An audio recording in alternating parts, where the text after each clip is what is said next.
everybody, welcome to Patriot Bassin. Today I came out here to do a worm demo video and ended up in a little creek here late afternoon, early evening, and it turned into something I wasn't expecting, and it was a lot of fun. I hope y'all enjoy. We got a school of shad came in and also a school of bass, and run around this creek for a little bit chasing them. Y'all check it out.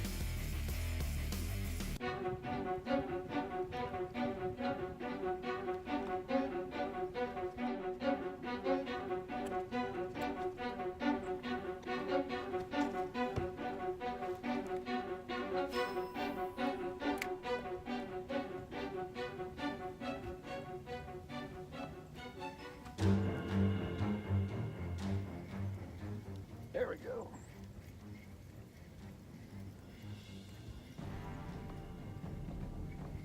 Out here tossing the worm. Saw a school of shad come up. Oh yeah. I think there's two of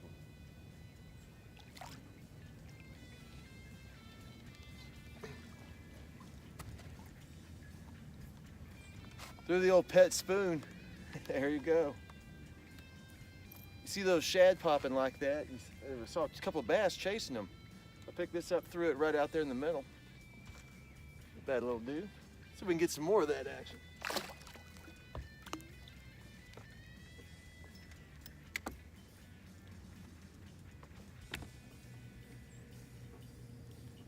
It's crazy. There was another bass chased him back to the boat. Another one about that size.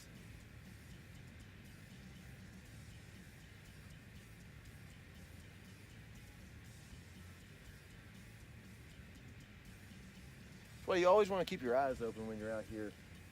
As I've been tossing this worm, not having a whole lot of luck today, and that has been my main go-to. And saw something that's a very welcome sight. Hadn't seen in a while, being mid-February. But saw a school of shad and just bass just popping it, and even you can see them running across the top of the water. And scooping them up there. You can see some more. I don't know if you caught that on camera for the ripples. I'm gonna toss, see if I can reach them.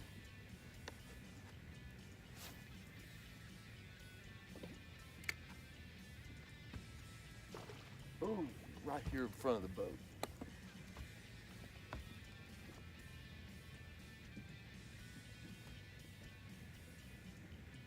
This pet spoon is about the easiest thing in the world.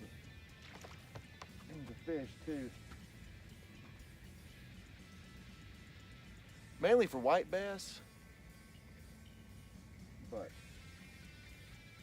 you find a school of shad, largemouth will hit it.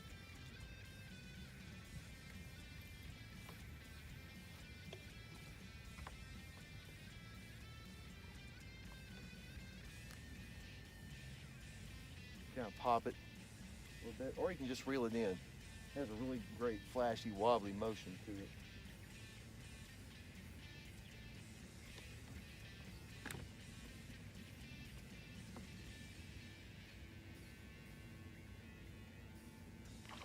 Oh my gosh.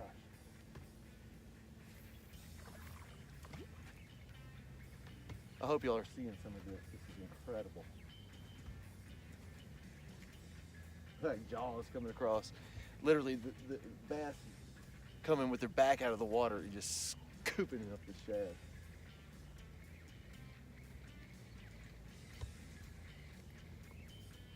Tempted to switch to a topwater.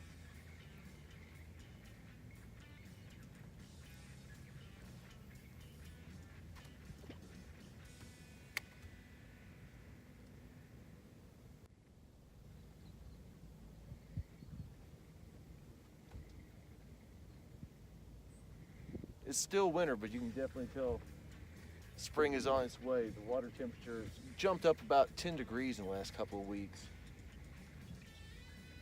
And these fish, the fish have moved up a lot more shallow water.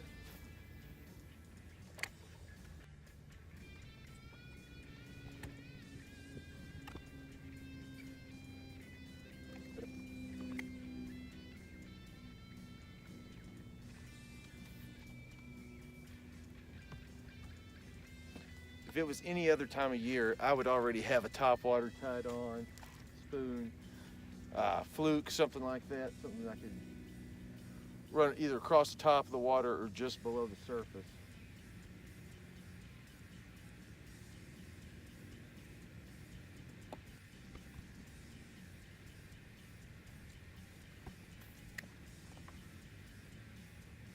You can see, you can't see it from this angle, but there, the bass right here. You can see them, just the top of the dorsal fin right underneath the water in there, making a little wake as they go across. It's not what I was expecting today.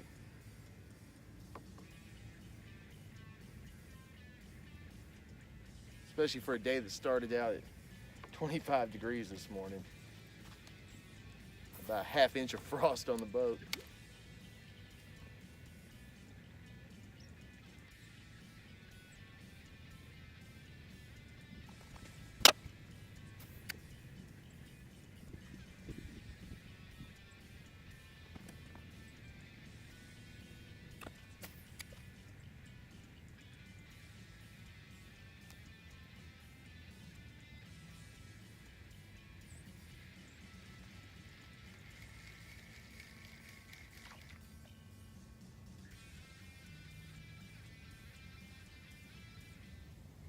Here we go, here we go.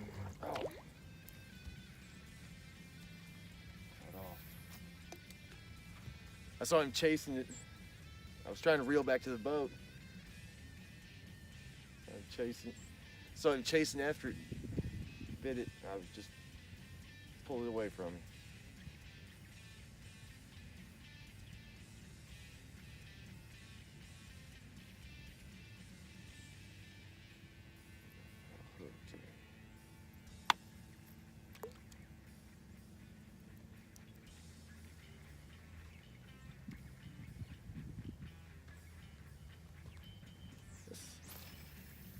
I see this a lot, during the spring and summer months, but man, like I said, not expecting this today, especially out here. We're in a creek. I'm out here in the main channel right now. It's about 16 foot deep, but it shallows out pretty quick. It's just right here, and then go a little bit either direction and you're up in 4 or 5 foot of water, and then so on. Not a real deep area. Not where I was even expecting to be fishing today.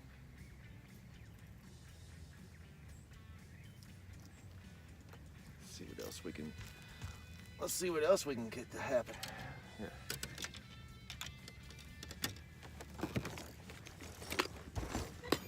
Reach into the bag of tricks.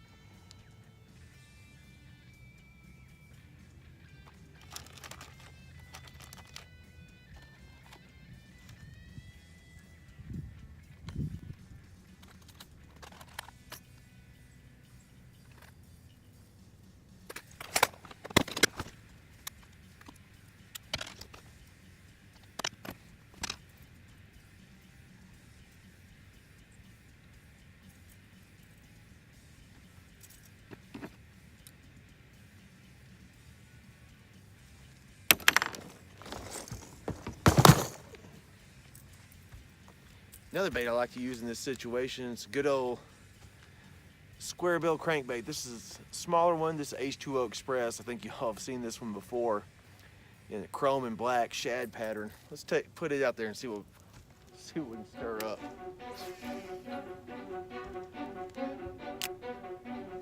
I was looking for a topwater, but being winter, I didn't even bring any with me.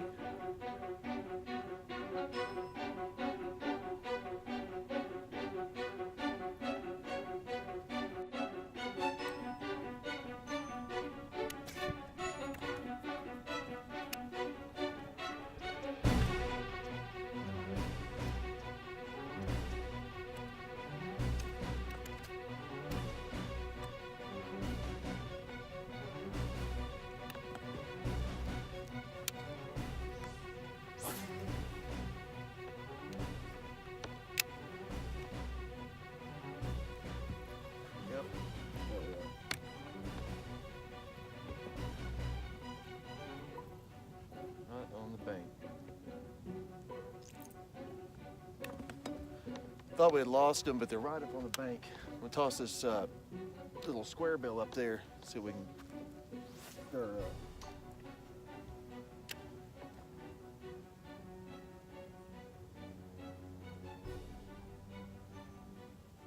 There we go.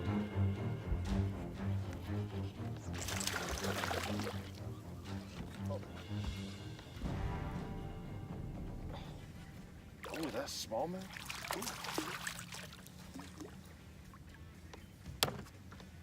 Smallmouth back in here.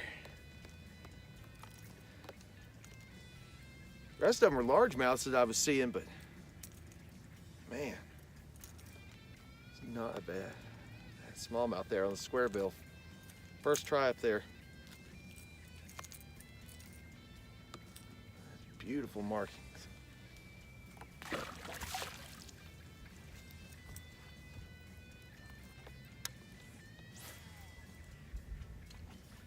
This type of fishing can be frustrating, but it can be very rewarding. It's a lot of fun too.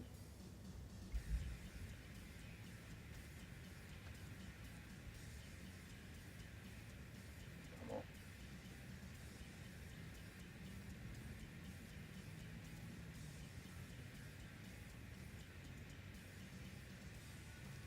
Like right now, everything's died down, but just keep your eyes peeled and your ears open.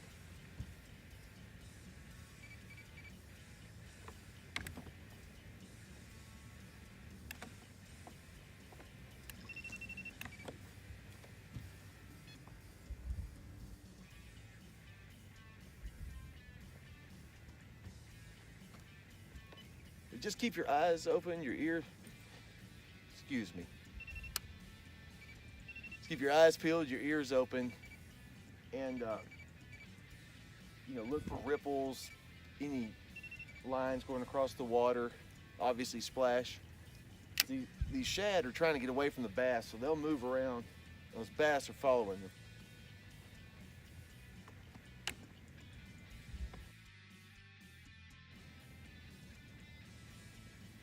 Had one on the pet spoon, now one on the square bill.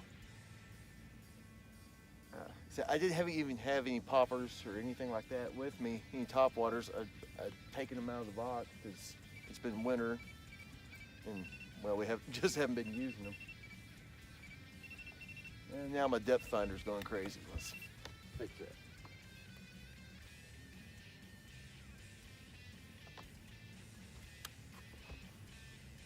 But you can use a square bill very similar to a topwater. You can reel it slow, and you know it's only going to go down about a foot. And what I did there, I cast it out, and just, oh my gosh, right there in front of us.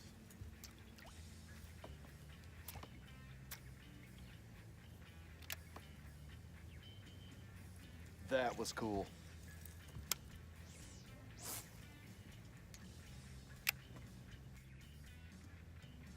If you let that square bill float to the top, you can use it in place of a topwater.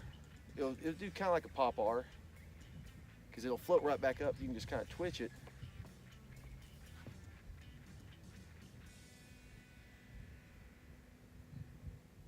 Give it a couple cranks.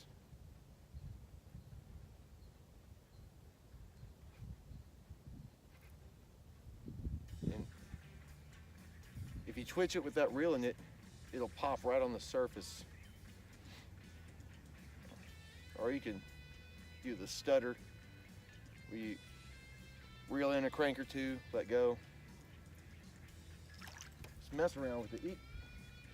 It's gonna be very effective in this situation, because no matter what, even if you're reeling it, it's only gonna go at a max of about 1.5 feet, 2 foot deep, or this one I have. Like I said, it's a little chrome, small body, H2O Express brand from Academy. This little lure has been one of the best $3 I've ever spent. I've caught a ton of fish on it. You definitely want to always have one in your box. Spin the boat around here. Get y'all back in the action here.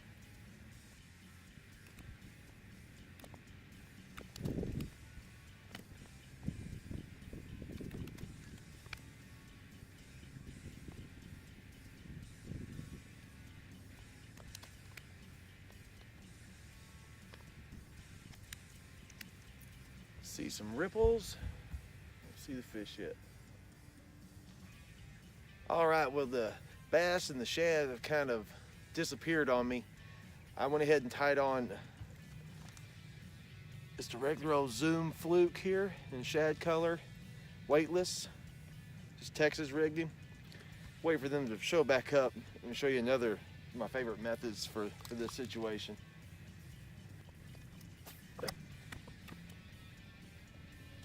So we can slide on over here. What I'm gonna do is I'm gonna toss this fluke out here. Just kind of let it sit. Give it a couple pops here and there. And just let it kind of float and flutter around. If you've never fished with a weightless fluke, it is really a great bait. I use it a ton in the summertime. But when you twitch it, it makes a really natural darting motion.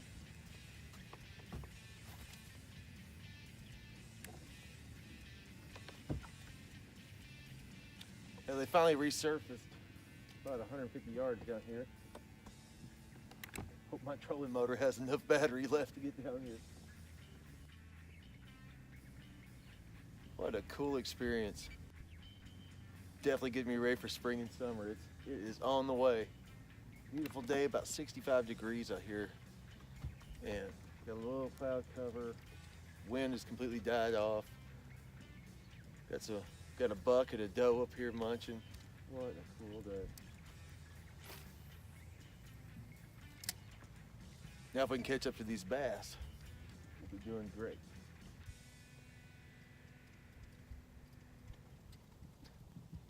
With a weightless fluke like this, I like to fish it really slow. Kind of let it sit there and float around. I'll give it a pop every now and then.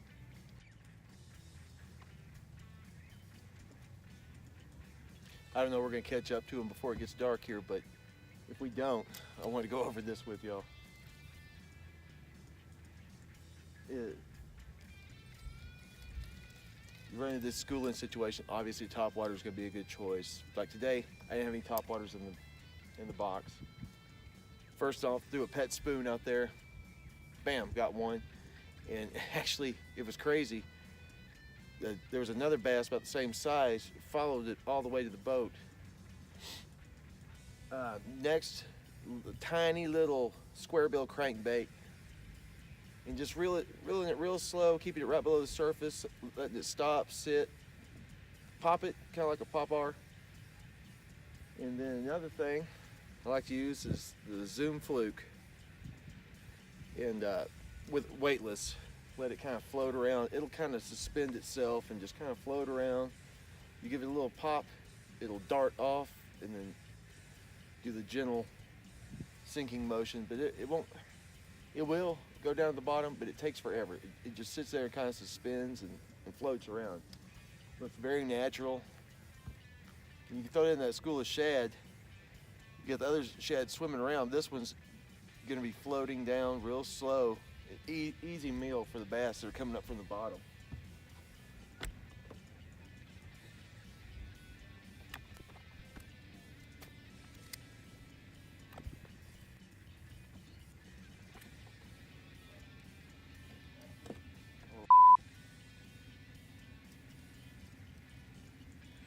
As soon as I get down here, I turn around, I see the most humongous splash over here.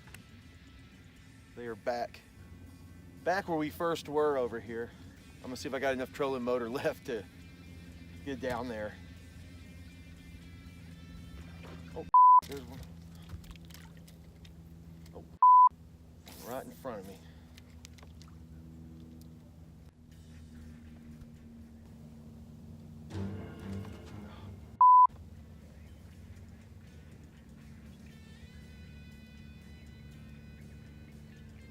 Popped up again right here next to me. I was trying to get down to the other ones, throwing my fluke out there, just kind of letting it sit, float around. Struck at it once. I set the hook too soon, got away from it. So I gonna hit it again.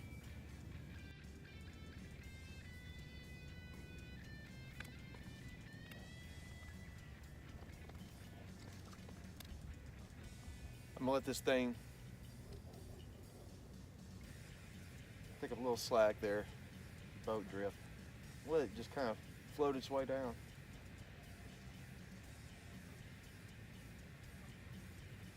Sometimes I will fish these without even doing anything and literally just kind of dead stick it and just watch where it goes. It's like, oh, pull it away from him again.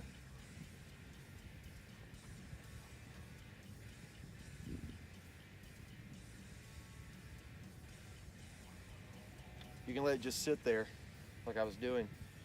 Just wait for, watch that line, wait for it to tighten up.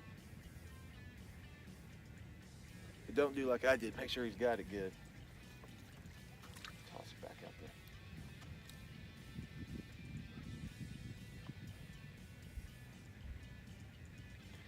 He's hit it twice. I don't think I've got a hook in him yet, so let's see if we can get back out there. Turn the boat around, we ought to see a little bit better.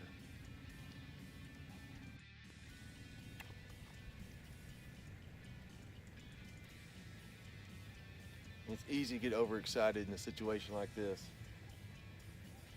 but be sure to let them sit there. See that line tighten up, let them start moving off, and then just ease back. The way I rig the fluke is like a Texas rig,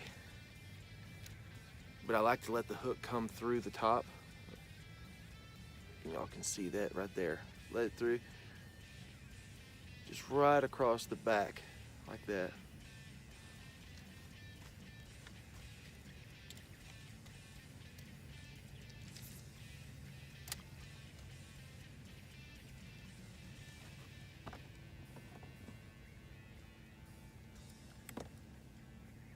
And don't be afraid to let the fluke splash pretty hard. It actually, in my opinion, just draws fish in.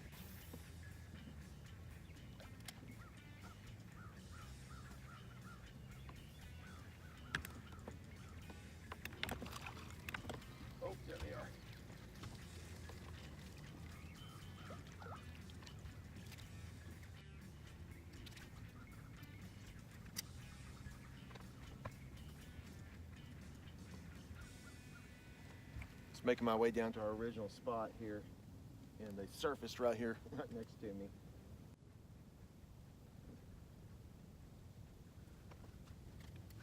Come on, bass.